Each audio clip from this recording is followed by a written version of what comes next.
Grace divine. The subject is vast. It's older than organized religions, priests and prophets, and even civilizations. I would dare say that grace has been the beginnings of religions.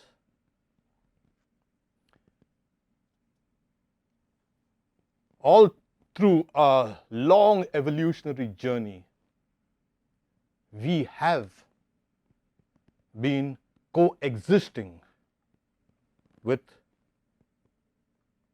this, something we call grace. It has helped us develop as humans. And we know that every religion, organized or non-organized, has had its basis in grace. It speaks about grace, its theology, its philosophy, its rituals, its prayers, its everything stands on the superstructure of grace. All the prayers from the ancient Vedic times till today are nothing but supplicatory prayers, praying for help, for strength, for knowledge, for devotion. Pray, pray, pray, pray, pray. We are praying and praying. We are doing nothing but praying. Actually, it's for grace. So this has been the human journey, the human saga, as is better. And we are going to talk about this today. From a slightly philosophical angle, I won't try to make it dry, of course, because philosophy sometimes becomes dry. Where is grace? We've been seeking grace for the last thousands and thousands, I would say not thousands, kind of million years. We've been looking about and trying to find some element within the structure of the universe that reaches out to us. And some people are lucky, some people are not so lucky. We will also look into that. However, the mistake that some of the organized religions do make is that, yeah, grace is available, but you got to get it from us. Otherwise, no chance. No, grace is for everybody, period. Whether you're rich or poor, learned or ignorant, atheist or non-atheist, everybody. So just to kind of break these narrow ideas of grace, we need to look at grace, the idea of grace, from a very large perspective. Where does it exist? Yes, people have felt it. It's a lived experience. They'll swear by it.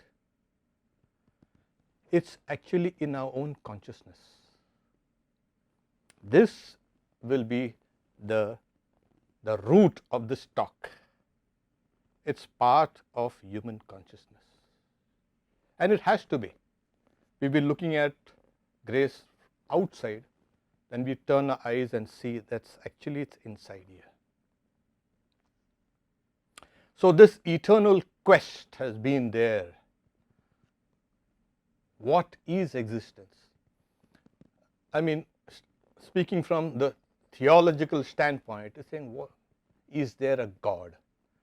And that has been the quest. We've been kind of searching for our own souls, as it were. This comes after a long period of struggles. You need to struggle to understand certain things.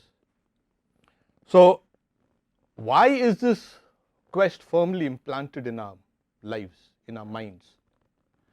As I said, it's because it's a part of yourself. cannot be otherwise.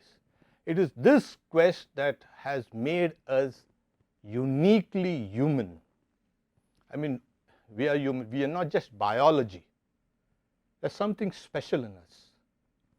And grace makes that difference between just biology and humans who are seeking, and every answer, whether it's a science or whether it's philosophy, whether it's poetry or religion, has been there to answer this question. What is existence? Where has it come from? So this is what really is grace. Why should there be this grace? Why should there be struggle? You see, being, just pure being, as in Sanskrit is called Sat. In its absolute state, it is without any limitations. If existence would be limited, then it would not be existence.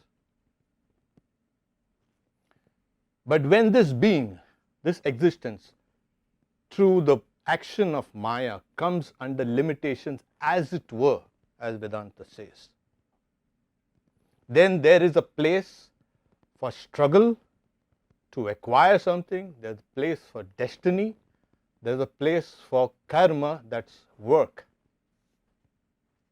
If you look at it from the personal standpoint, God has nothing to attain, everything is attained, there's nothing. But for us, we need to struggle, and this is where grace now operates. Every being is under limitations, and we know it. When the child is born till that old person dies, that person is struggling against limitations, and limitations of various kinds. So the first limitation is the limitation of being, and that spirals into innumerable limitations. We live in limitations and we push against that. This is called by many theologies and religions as evil, and they personalize it. We never needed to go into that. Vedanta never went into that, saying there are limitations put under your being, your existence, and you're going to struggle against it. By calling it evil, you're even worsening it. So this is the place where grace operates. Okay. When you look out at the external world, it is very clear. You will not find anything godly in it, nothing divine. You might find something beautiful or sublime, but that beauty and sublimity is, just a veneer on something that's ugly and something that's vile and something that's kind of corruptible. There's nothing so divine in this universe, ordinarily, of course. Then there are some who have been brought up in a religious environment and culturally defined and civilizationally and etc., etc. They grow up even without much thinking about truth or religion or existence. They go through it. They have doubts all through. It's not that they have the complete faith. So the best way to solidify their faith in their gods, personal gods or anything, is to become fanatical. So they love religion, their religion, by hating every other religion. So that is what generally most people kind of get into it. There are others who are just, okay, we are culturally defined and we have grown up with these ideas and it's okay. Nobody really struggles to answer them. There are the others, even though they have struggled, you find that they have a kind of some hazy idea of the transcendental in them. Somewhere deep down, they have a indubitable experience that yes, I can reach out and something reaches out to me. It's always there, but it's not well defined. This intuition of the transcendence is grace. People say, where is God? God can never be seen without the first step is you will feel God's grace. Otherwise it's not possible. So that is God's presence, or the presence of reality. So people then try to articulate this feeling of the intangible, you can say, intuition that they have, that there is something, there is a higher power that guides my thoughts, words and deeds. And then they form a kind of a partnership with that power. And it is this partnership that is a bedrock of grace. And as they move forward in life, they more and more surrender to this higher power. And then there is complete surrender. So the first thing is you struggle and then you surrender. If you don't surrender to this power, you will never feel grace in its totality. So this is the journey of every human being. It doesn't matter, we are struggling. They say that every saint has a past and every sinner has a future. So keep on struggling, don't worry. There are, in the bhakti scriptures, devotional scriptures, they give an analogy of a monkey and a kitten. The baby monkey clings to the mother, and the mother jumps about and the baby clings. And there's another analogy of a kitten. The kitten does not cling. The mother picks it up and places it here and there. It's called the Markata Marjari Nyaya. Sri Ramakrishna also says, at one point of time you are clutching, struggling, and then slowly those struggles give way to something called surrender. So first you become a monkey, you got to be a monkey, cling and fight and jump, and then let go. So these two words are purushakara, self-effort. That is essential. Simply sitting down and say, oh, God is very gracious, but He's not giving me anything.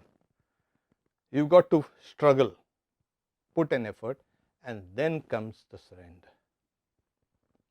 Because this external world seems so vast and our effort seems so puny to struggle against these limitations. It's just impossible. Then you find, God, it's just impossible for me to acquire any spiritual life or growth. Then comes surrender. So this is the first inkling of reality or God's presence or whatever. It is the feeling of grace. If you felt it, you felt God's presence. Okay? Yeah, I'm not asking you to take it on faith. It is, you'll feel it. Okay. At the end of the Bhagavad Gita, after delivering the whole discourse to Arjuna, and at the end, almost at the end, he says, my delusion has been destroyed and my memory has been regained through your grace. I stand with my doubt removed. I shall follow your instructions. So he says, Nashto moha smriti labva. My delusion has been destroyed. I have retained that old memories. Tvat prasadat, through your grace.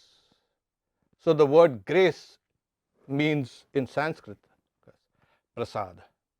It is pra, excellently, sad, to go, to attain, to have clarity, purity.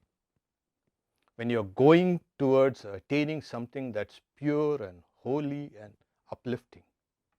It also means, like we all know, prasad means sacramental food, food offered to the deity, and we like prasad. Everybody says, oh, prasad, good. And it purifies you. So it's a purifier.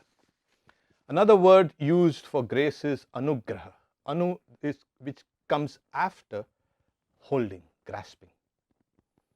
That which comes to you after you have grasped the idea of God.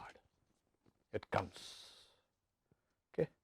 Another word is mercy or compassion, kripa. God's compassion. Every religion says God is so compassionate. Oh, very compassionate. Can't you see what's happening around here? But they still insist that God is compassionate.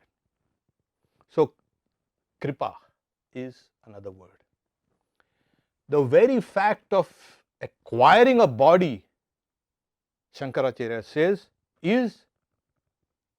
that's the grace of God.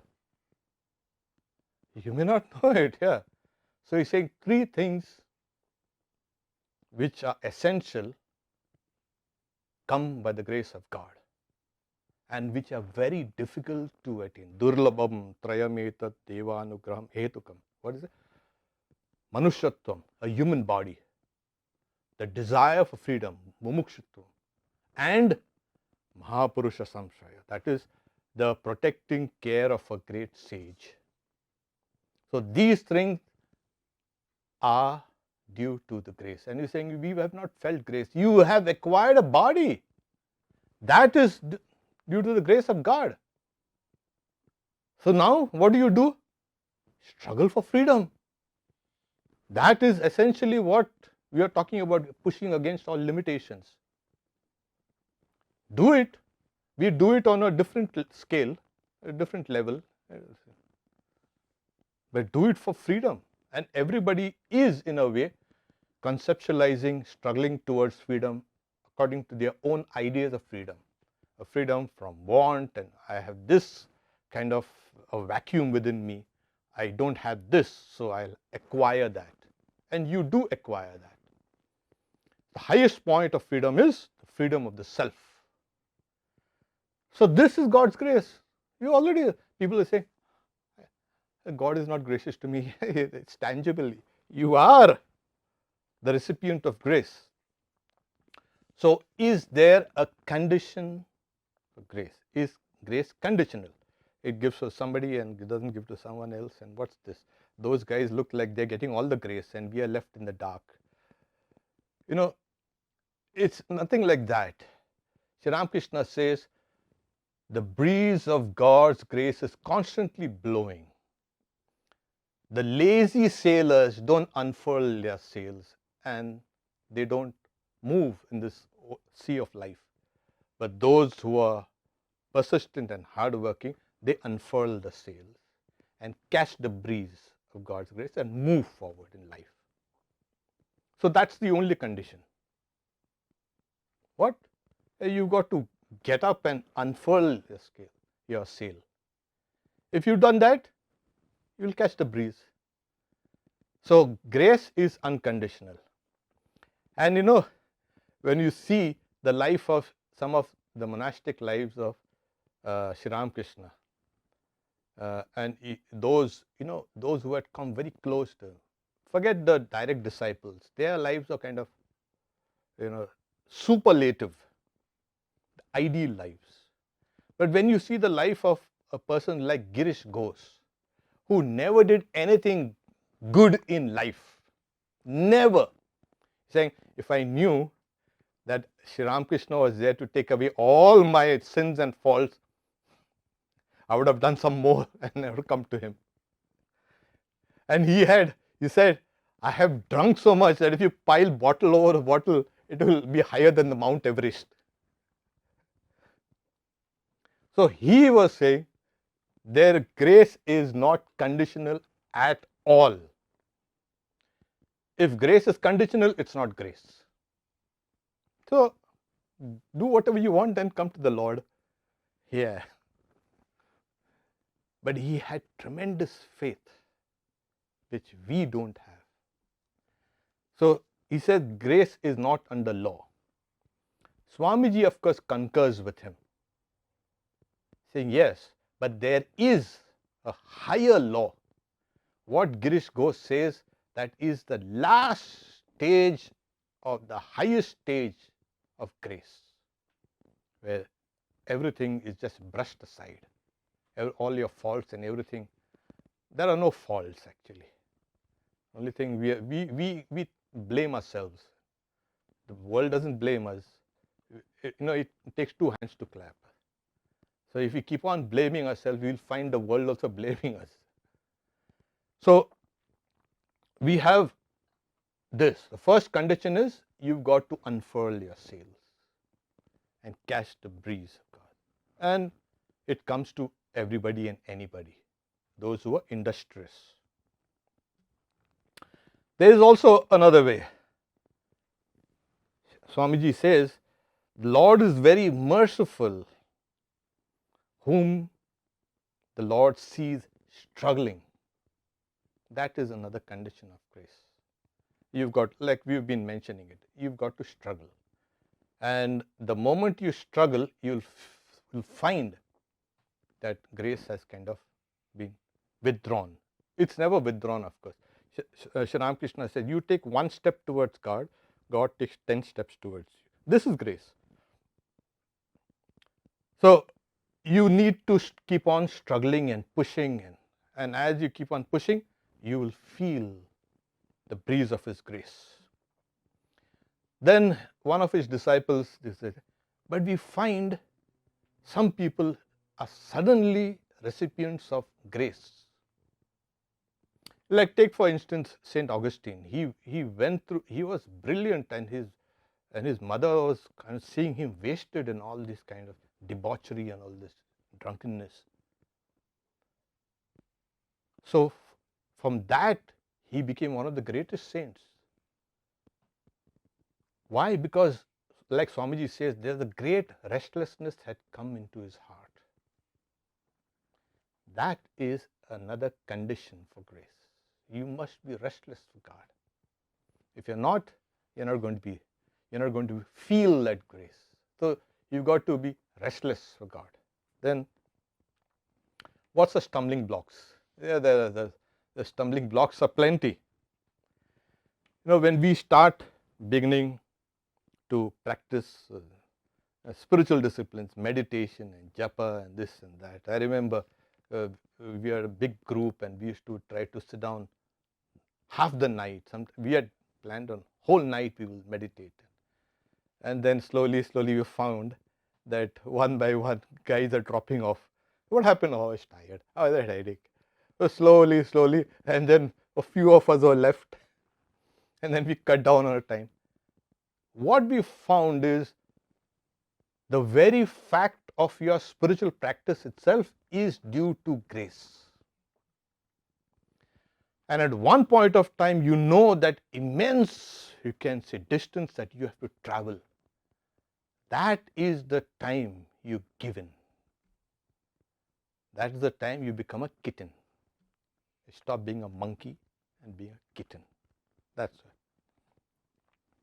Another condition for grace is egotism. If you're egotistical, you will never experience grace. Because it's obvious, the ego is kind of huge and is standing like a bulwark. I'm going to do. But when, like Swami Vivekananda says, when person's strength has been crushed, when nature puts a hand on your throat and squeezes, then you know how good you were. So Sri Ramakrishna also says, you will never have the experience of grace or the presence of God as long as you feel that I am the doer, I am the agent. No. So that's why people say, where is God? I said, yeah, it's very easy. You just take the idea of that egotism out of you. You'll feel God. So because these are like, there are certain things like another condition. I mean, it's not just a condition. Sri Ramakrishna gives the example of, God is like a small child. What God does is, suppose he gives the example, a little child has put on a new cloth, and somebody says, will you give me the cloth? No, it's, my father has given it to me. I'm not going to give it to you. And then he'll go away, the child. And someone else will ask him, and that child will just take the cloth. So somebody is struggling and struggling and struggling, he might not get grace. And somebody is not struggling, he might get God will get. But like I said, there are some higher kind of laws operating here also. God cannot be bound by any laws, however. God's grace is unconditional.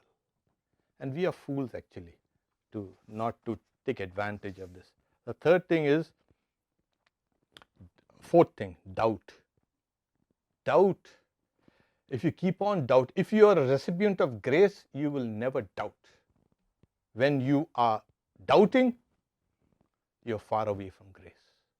So doubt is like the demon. And Sri Ramakrishna has been, as I say, he has come in this world, in this incarnation, to destroy the demon of doubt. Samshaya raksha vinasham hastram. With a great, you can say, weapon, you're going to destroy the demon of doubt. So, another condition for grace is, the moment you start feeling grace, your attachment to things dwindle away, especially to the world and to your own body. It's obvious, like that attachment kind of goes away, you become detached and you get attached to this idea of God. So these are some of the conditions as well as stumbling blocks, what you need to overcome. So when an avatar comes, when a great, you can say, incarnation of God comes, Swamiji says, how do you, everybody, people, they claim, my guru is an avatar and his guru is an avatar, and so many avatars, you are filled with so many avatars. Okay. So Swamiji says, he is the Kapala Mochan. He is the wiper out of your old destiny. So he says, he has the power to dispel the darkness of millions and millions of souls and give them liberation in one lifetime, that is. That is the power of an avatar. Simply saying I'm an avatar will not do. Can you dispel the darkness of millions and millions of souls? Then you are an avatar. So that is one great indication of an incarnation of God. And Kapala Mochana is like, you have something, you have your destiny written on your forehead. People read the palms and the soles at the feet and all to read the destiny, but your destiny is written on your forehead. So Kapala, forehead, and Mochana, he wipes out your old destiny and gives you a new one. That's godliness. This is the feeling of grace tangible. And the power of that avatar works for generations after generations after generations, over and over. It never stops. It does not stop. Even today, we have Rama and Krishna and Buddha and Christ. Yeah, you find their power still working. So that is the power to dispel darkness. The second type is, Swami Vivekananda says, with an avatar comes some special souls. They are not born like us from karma. We are born due to karma. They are not born. They are special souls come. Or those souls who have realized the Atman. They, as it were, are in the center, and if they form a circle of influence. Depends on the strength of that soul. A great, you can say, circle of influence is formed, and those who come within this ambit feel that spirituality, feel that saints or that knower of Brahman's holiness and grace, and they catch up his ideas and they turn towards spirituality. This is another form of grace. Then you have the grace of the Guru. That's very important. The Guru confers what the Guru has on the disciple without any kind of condition there. Another word, like rather a kind of a condition, is if you feel grace, you're going to feel love. If you are heartless, Allah is saying, I have been the recipient of grace. You are like, you start a kind of a ripple effect, You are like a node.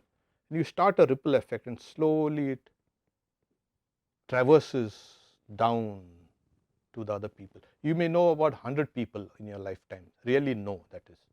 But those 100 people know 1,000 people, and those 1,000 people know 10,000 people. So as you kind of spread your own grace out in this world, your own love, your own compassion, you will be also the recipient of that. So as you can say disperse that, you will also find those things converging back to you. So you are just a node in that vast network of existence. Things are moving out and coming back to you. That is one of the most tangible effects of grace. People who say they are lonely, they are afraid, and then they are kind of, whatever. Loneliness is a big deal here nowadays. The person who feels grace will never, never feel lonely, never feel alone. And he or she will always feel love. Okay. Now we have been talking about grace and all, but still is kind of, we are still on the hazy level. What exactly is grace? How do we feel it? One way is, we all have felt it, that small voice of conscience. When you're doing something, that voice of conscience tells you, don't do it. You'll get into trouble. We do it and we get into trouble. It is tangibly present in our lives as that conscience. We're not talking about psychopaths, They don't have any kind of voice of conscience. We're talking about normal people. It's always there to help you and guide you and protect you. And those who have followed their voice of conscience have always benefited. Grace works there on the deepest level there. This is how it works. Because they say nobody is, you can say, kept away from grace. Come in, come all. And we should not say, oh, it happens only to religious people. No. That again is putting a barrier on the extent of grace. It's for everybody. So we've been talking from the standpoint of duality and psychology or philosophy or whatever. But as we travel higher and higher into higher realms of spirituality, we find one thing, that from the outside, seeking grace outside, it's coming now inside. The search is becoming inside. From the standpoint of yoga, saying there is no somebody giving you the grace. As I said, it's part of your own consciousness. So, Swami Vivekananda, in his, you can say, discourse on Raja Yoga, he says that this awakening of the Kundalini, now people have some very strange ideas about Kundalini, like there's a snake there inside you, coiled 3.5 times around itself. No, there's no snake inside. It's just that there's a coiled power lurking within you that needs to be awakened. And when this power is awakened through either prayers or karma or yoga or bhakti or whatever, this power confers onto you all the benefits and realization of spirituality. So, Swami Vivekananda says the yogi knows that the rousing up of the Kundalini is the repository of all strength and all goodness and all beauty is in our own hands, and it has to be done. So, the power of grace is there within each and every one sleeping right now. It has to be awakened. So, that's a much simpler work, because in today's world, you ask, there's a personal God and this and that. People are they want to be more self-reliant. So, this is one way for self-reliant people. It's there within you. Go ahead.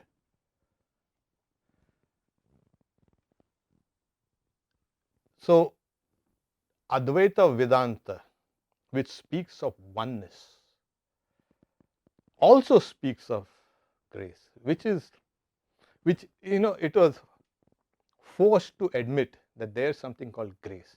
It has dispensed individual existence, it has dispensed collective existence, it has dispensed all the gods and goddesses, even the God ruling this universe, it has dispensed. We don't want it. So this thing is, but even they say that yes, there is something called grace, but they put it in a very peculiar form. There's a verse in one of the Upanishads called the Kata Upanishad.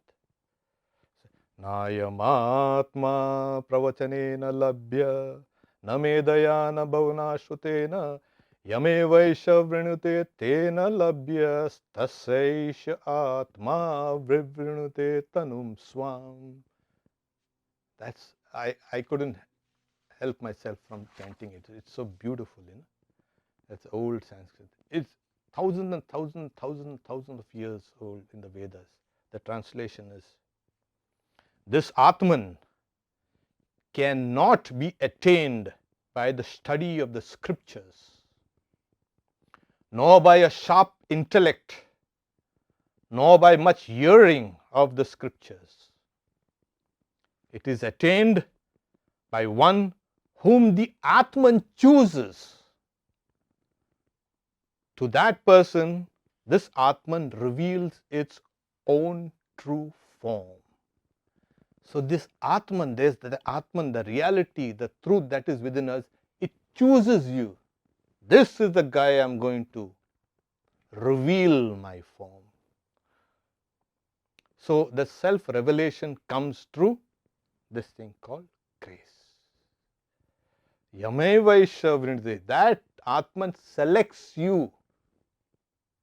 And so, why just random selections? No. There's something called, if you want to feel grace, you've got to feel that sense of, you can say, purity. Or it has come to you, that feeling, through the insight into karma or reincarnation or near-death experience or some dreams or some visions or listening to these talks. Something has kind of clicked within. That is that selection. So you are now the recipient of that grace of the Atman. Take it. When Buddha wasn't willing to preach the dharma to the world. He was pacing up and down after his enlightenment in what is called now Gaya. It's called Bodha Gaya. The gods came and said, now preach this to the world. He looked round and there's no fit recipient. The gods pleaded with, no, you've got to. So I'm going to give you a diluted version, he says. No, don't give diluted version. And then the gods prevailed. Then, he became so compassionate. He looked around. That compassion is a grace. And the gods rejoice. Apavritam tesham amritasya dwaram. It's a beautiful verse. So they say, opened is the door to immortality for you. One who hears this news, let that person release his faith. It's a beautiful look, you have to release your faith. You've been holding it, not giving it. Now release your faith. He Shrotravantra Pramuchantu Shraddham. Release your faith. Then you will find grace. So these are the ancient words spoken by the gods to humanity. Release your faith. Open is the door to immortality. This is what grace will lead to. I'll end with Swamiji's blessings. He says, if my blessings be of any good to you, I say, may Bhagavan Sri Ramakrishna give you his grace. I know of no blessing higher than this. Om Shanti Shanti Shanti Harihi Om Tat Sat Sri Ramakrishna Arpanamastu.